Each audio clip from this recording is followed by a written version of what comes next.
Mohon izin, mungkin saya akan menerangi bab ruqyah sebentar. Karena pengajian kita kemarin mengenai bab ruqyah, yang teknik bagaimana cara mengatasi orang kesurupan, banyak pertanyaan netizen. Di YouTube juga ada, kemudian di Facebook juga ada, di IG. Mohon maaf juga ya, untuk kepentingan umat, insya Allah antum tidak harus berbuat apa-apa. Dengarkan juga barokah, tapi tambahannya silakan kalau mau subscribe juga boleh, untuk kepentingan umat. Supaya apa? Video ini punya urutan yang barokah, sering ditonton. Kita ini kepengen ya bisa ruqyah mandiri. Saya termasuk dulu orang yang tidak bisa meruqyah. Saya punya ilmu ruqyah, harus bermanfaat. Kenapa orang disiram kadang-kadang juga tidak sadar? Nah ini, kita buka surat Al-Imran 133-134. Tolong yang kemarin mungkin masih bingung, di sini jawabannya. A'udzubillahi minasyaitonirrajim. Bismillahirrahmanirrahim. Wasari'u ila magfiratim mir rabbikum wa jannah arduas samawati wal ard uidat lil muttaqin. Perhatikan artinya. Bersegeralah kalian mendatangi Allah dengan beristighfar, mohon ampun kepada Rabbmu, kepada Tuhanmu. Orang-orang yang bertobat diberikan surga seluas langit dan bumi. Dan nantinya digolongkan orang bertakwa, yaitu, itu bawahnya 134 atau keterangannya yaitu. Berarti syaratnya, ibarat orang naik kereta, kiasannya biar paham dulu ya. Orang naik kereta, syaratnya pakai masker, pakai vaksin. Sudah pakai vaksin, di dalam kereta nggak boleh ngobrol. Tapi paham ya. Yaitu syaratnya, satu, alladzina yunfikuna fis-sarra'i wad-dharra, yang berinfak di waktu lapang juga di waktu sempit. Kalau orang bersedekah di waktu banyak uang biasa, tapi kalau lagi sulit bersedekah luar biasa kata Allah. Ya, makanya jangan sedekah, jangan nunggu kaya tok. Ini sebab orang bersedekah itu biasanya hatinya menjadi lembut. Yang kedua, orang yang dapat surga seluas langit dan bumi dan tobatnya diterima oleh Allah, paham ya? Dan di golongan orang bertakwa, yang kedua syaratnya wal kadziminal ghaiz, yaitu orang-orang yang mampu menahan amarah. Kira-kira kalau orang pengen dapat surga, dia harus menahan amarah. Terus orang yang ada setannya diruqyah tapi dia nggak bisa sabar, gimana? Bisa diruqyah nggak? Nggak kan? Ini jawabannya. Mau disiram air berapa juga kalau dia masih benci, marah-marah, nggak bisa. Yang ketiga, perhatikan betul ya yang ketiga ini. Orang yang dapat surga seluas langit dan bumi dan tobatnya diterima oleh Allah. Yang ketiga, wal'afina anin nas, dia mampu memaafkan kesalahan manusia. Maka kalau ada orang mengatakan, saya itu tidak akan bisa memaafkan dia, sampai kapanpun saya nggak akan maafin dia dunia dan akhirat, ngeri. Padahal di sini kuncinya orang masuk surga harus bisa memaafkan manusia. Mau surga nggak? Mau. Bisa maafin nggak? Harus bisa. Harus bisa. Ya. Terus pertanyaan saya, ente ini kesurupan. Ada orang kesurupan lah. Karena bisa kemasukan setan, karena marah-marah, karena dendam sama suaminya, apa sama istrinya. Kesel misalkan seorang perempuan, kesel sama suaminya, kesurupan. Bisa nggak disiram pakai ruqyah? Nggak bisa. Maka kemarin ada yang ketawa, hahaha, nggak semudah itu. Ya memang susah. Banyak orang di sini yang yang diruqyah susah, nggak LC, nggak kiai, nggak ustadz. Banyak yang ruqyah di sini kaget dia setelah diruqyah. Kenapa? Ustadz saya diruqyah berapa ustadz nggak ada reaksi sama ente. Alhamdulillah ada. Masalahnya kita coba masuk ke dalam kolbunya dulu, menyadarkan dirinya untuk apa? Mendekat ke Allah dulu. Ya, kira-kira paham nggak kira-kira? kenapa orang susah diruqyah dan orang kesurupan susah disiram pakai air ruqyah. Kalau hatinya udah bagus, kesurupan mah gampang. Insyaallah. Ini banyaknya gagal peruqyah karena kurang memperhatikan kolbu hatinya. Memang gak gampang. Dia punya masalah berpuluh-puluh tahun, disadarkan dengan waktu 5 menit, 10 menit gak gampang. Maka di ruqyah saya, jangan kaget kalau banyak ceramahnya. Jangan kaget. Sekarang saya gambarkan gini aja. Biar jangan bertele-tele. Ini kan kalau bertele-tele nanti suka males nontonnya ya. Nih. Ini nyamuk. Kamera masih ada kan? Ya. Ini nyamuk. Ditutup pakai gelas. Disemprot. Ini nyamuk harusnya ditutup. Nyamuk nih ditutup. Nyamuk disemprot baygon kan harusnya mati kan? Bener. Nyamuknya kena nggak disemprot baygon? Yang kenapa? Ambil contoh deh gampang. Ini baygon, saya siramin ke nyamuk. Yang kena mana? Menurut jenengan, antum yang kena mana, teman-teman? Nih airnya tuh. Nggak bisa. Tapi kalau dia sudah mengikuti nasihat tadi, misalnya gini, yang kesurupan ditanya, misalkan perempuan, Mbak, namanya si A, maka saya kan perintahkan suruh catat tuh namanya, catat. Terus disebut, Mbak, misalkan si A, Mbak, denger saya, dia bisanya ngangguk. Nasihatin terus, paham, dia ujungnya ngangguk. Sekarang baik kelas, ngangguk dia. Ngangguk Mbak, kalau paham ngangguk. Udah ikhlasin ngangguk. Kemudian apa? Ikutin doa Pak Ustadz. Ujungnya begitu harus, insyaallah. Ikutin ya, jangan sampai nggak ngangguk. Ya Allah, saya tidak redo ada jin ini. Saya tidak redo ada jin ini menguasai saya. Cukuplah hanya Allah yang menguasai saya. Hancurkan jin ini ya Allah dengan ayat-ayatmu, dengan ayat yang dibaca Ustadz ini. Dibaca langsung, biasanya insya Allah pengalaman saya muntah gini. Di Galaksi, di Ruqyah berapa orang gak bisa? Alhamdulillah. Ya, di Jati Asih 3 hari kesurupan. Ya saudaranya ngomong, ini gak bisa Ustadz, berapa orang pintar udah kita datangin, nyerah semuanya. Yang pakai kelapa hijau lah segala macam. Bahkan saya datang ke situ, tempuk tuh sama orang pintar yang datangin dari Cengkareng. Alhamdulillah sampai sekarang. Banyak lah, ada orang yang pakai cadar. 6 ustadz yang ruqyah saya. Saya bingung sama ustadz kok ada reaksinya. Iya, dengki benci mah ada penyakit itu di kalangan orang muslim. Walaupun muslim kan ada penyakit dengki. Di zaman Rasulullah dengki iri, benci pun ada. Mentang-mentang orang muslim gak ada kedengkian, gak ada dendam, gak benci, amarah. Ya adalah manusiawi kan. Kullu bani Adam khotoun, setiap manusia pasti melakukan kesalahan. Terus kemudian apa? Setelah dia kemudian ikhlas betul menyadari kekeliruannya, tamengnya hilang. Teman-teman, nih, diginin. Itu. Makanya siapa saja peruqyah atau orang biasa pun, ingat kalau ada orang kesurupan, tanyakan. Pertama itu dicek dulu sininya.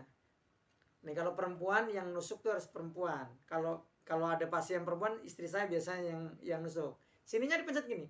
Kalau dia meringis dikit aja. Kalau dia punya masalah beban bersifat, dia benci sama suaminya misalkan nih, ditusukin aja sama istri saya. Langsung gitu. Dinasihati. Kadang-kadang baru dinasihati muntah. Ada nih lucu ya. Ustadz, saya ngaji 20 tahun. Masa baru dinasihati saya udah muntah? Iya. Karena biasanya kan orang-orang ngaji itu gak mau berantem. Tapi kadang-kadang ngempet ditahan. Tapi sampai sini paham ya. Memang gak mudah. Harus punya ilmunya. Bagaimana diajukan dalil-dalil ayat-ayatnya supaya dia memahami betul. Bagaimana kalau ini ujian, Mbak? Saran kan begitu. Misalkan seorang perempuan, Mbak, bagaimana kalau ini ujian? Ma asoba musibatin illa bi'nillah. Tidak ada musibah yang terjadi kecuali izin Allah. Mbak harus ikhlas. Nah setelah itu baru ditarik sininya. Nanti baru muntah. Kalau enggak disiram, kemudian langsung sadar dia. Itulah kira-kira tip yang bisa saya lakukan. Mudah-mudahan dengan ini paham. Yang kemarin bertanya ini, siapapun yang meruqyah ataupun gagalnya kebanyakan peruqyah karena dia tidak memperhatikan kolbu, hati, dan tidak memperhatikan kolbunya. Takutnya di situ ada masalah. Nah ini ya. Mohon izin, mungkin saya akan menerangi bab ruqyah sebentar. Karena pengajian kita kemarin mengenai bab ruqyah, yang teknik bagaimana cara mengatasi orang kesurupan, banyak pertanyaan netizen. Di YouTube juga ada, kemudian di Facebook juga ada, di IG. Mohon maaf juga ya, untuk kepentingan umat, insya Allah antum tidak harus berbuat apa-apa, dengarkan juga barokah, tapi tambahannya silakan kalau mau subscribe juga boleh, untuk kepentingan umat, supaya apa, video ini punya urutan yang barokah, sering ditonton. Kita itu kepengen ya bisa ruqyah mandiri. Saya termasuk dulu orang yang tidak bisa meruqyah. Saya punya ilmu ruqyah, harus bermanfaat. Kenapa orang disiram kadang-kadang juga tidak sadar? Nah ini, kita buka surat Al-Imran 133-134. Tolong yang kemarin ini mungkin masih bingung, di sini jawabannya. A'udzubillahi minasyaitonirrajim. Bismillahirrahmanirrahim. Wasari'u ila magfiratim mir rabbikum wa jannah arduas samawati wal ard uidat lil muttaqin. Perhatikan artinya. Bersegeralah kalian mendatangi Allah dengan beristighfar, mohon ampun kepada Rabbmu, kepada Tuhanmu. Orang-orang yang bertobat diberikan surga seluas langit dan bumi. Dan nantinya digolongkan orang bertakwa, yaitu, itu bawahnya 134 atau keterangannya yaitu.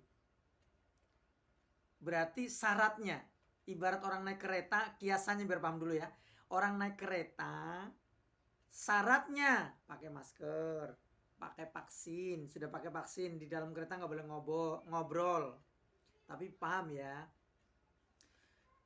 Yaitu syaratnya, satu, alladzina yunfikuna fis-sarra'i wad-dharra, yang berinfak di waktu lapang juga di waktu sempit.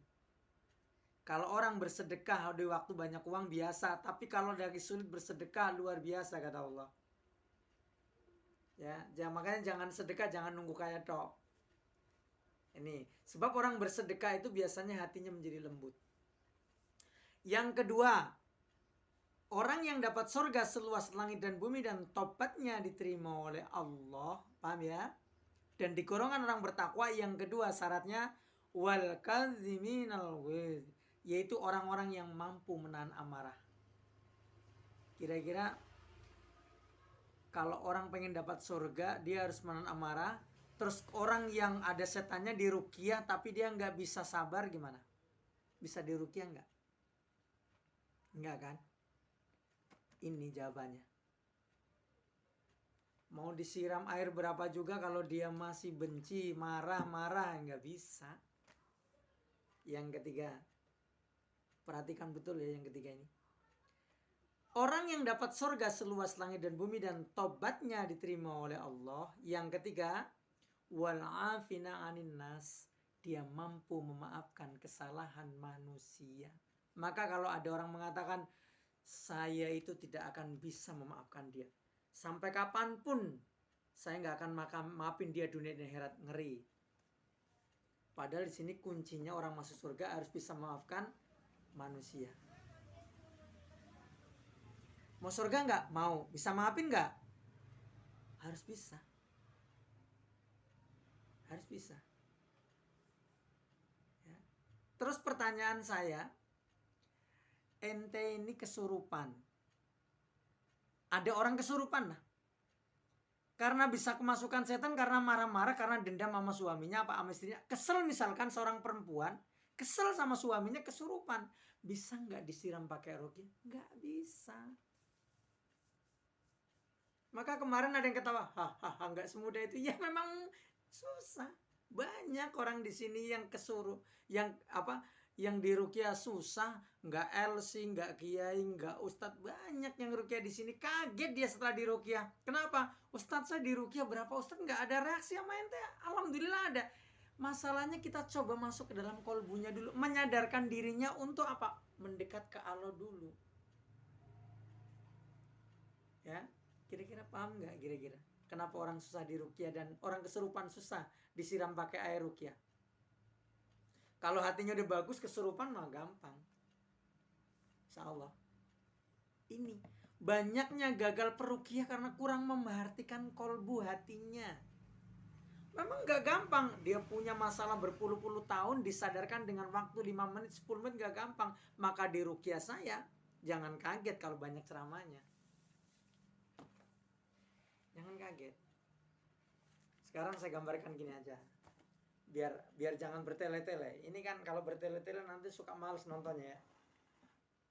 Nih. Ini nyamuk. Kamera masih ada kan? Ya. Ini nyamuk. Ditutup pakai gelas. Disemprot. Ini nyamuk harusnya ditutup. Nyamuk nih ditutup. Nyamuk disemprot baygon kan harusnya mati kan? Bener. Nyamuknya kena nggak disemprot baygon? Yang kenapa? Ambil contoh deh gampang. Ini baygon, saya siramin ke nyamuk. Yang kena mana? Menurut jenengan, antum yang kena mana, teman-teman? Nih airnya tuh. Nggak bisa. Tapi kalau dia sudah mengikuti nasihat tadi, misalnya gini, yang kesurupan ditanya, misalkan perempuan, Mbak, namanya si A, maka saya kan perintahkan suruh catat tuh namanya, catat. Terus disebut, Mbak, misalkan si A, Mbak, denger saya, dia bisanya ngangguk. Nasihatin terus, paham, dia ujungnya ngangguk. Sekarang Mbak ikhlas, ngangguk ya, ngangguk Mbak, kalau paham ngangguk. Udah ikhlasin ngangguk. Kemudian apa? Ikutin doa Pak Ustadz. Ujungnya begitu harus, insyaallah. Ikutin ya, jangan sampai nggak ngangguk. Ya Allah, saya tidak redo ada jin ini.